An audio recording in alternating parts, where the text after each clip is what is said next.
Hi, today's good person to know is Archie Archer. Archie developed her business through natural progression. First as a street trader during her university days as a hair braider, then as a market stall holder where she sold all her worldly possessions to raise funds to go to India. And whilst in India she was encouraged to buy bindis, which she ended up selling to Miss Selfridge.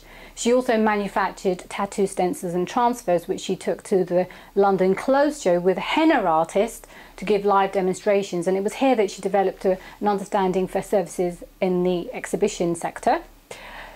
She came across the Showman's Directory after doing a lot of research and realised there were lots of events up and down the country, and so built a team of artists to attend those. And now she has her own entertainment agency, which is doing phenomenally well. Archie says there's three main reasons for this. 1, SEO, 2, to work smart because there's only a certain amount of hours in the day, and 3, to have good people around you.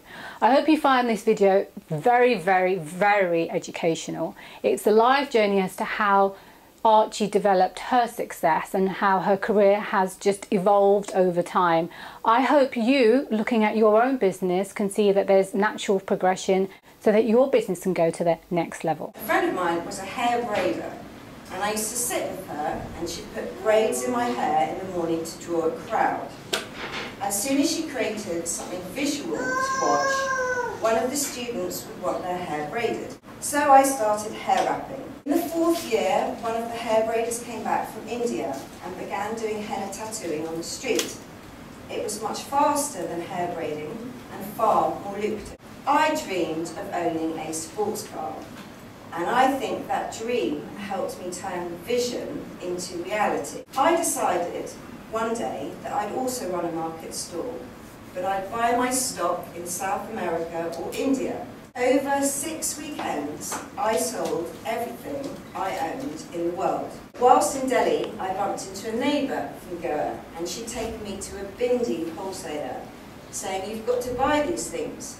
They're only a few pennies, and I can sell them in Germany at the music festivals for £4 each." I lost £20 in the world, and I bought hundreds of bindis on her advice. The bindis were a huge success and far less of a headache to sell. Many of the shops on Portobello Road came to my stall and asked to buy wholesale from me. In 1997, I ordered 3,000 bindis. If I could sell to the small independents, what was stopping me selling to the big boys? I walked into every high street chain, posted over 100 bindis off, and a couple of days later, I had a phone call from the buyer of Miss Selfridge. Within 20 minutes, the buyer had placed a 3,000 order. 48 hours later, my phone rang again with the buyer saying they'd sold out and could they have another order of 10,000. Selfridge ordered their first ever henna home kit, which was quickly followed by an order from Topshop.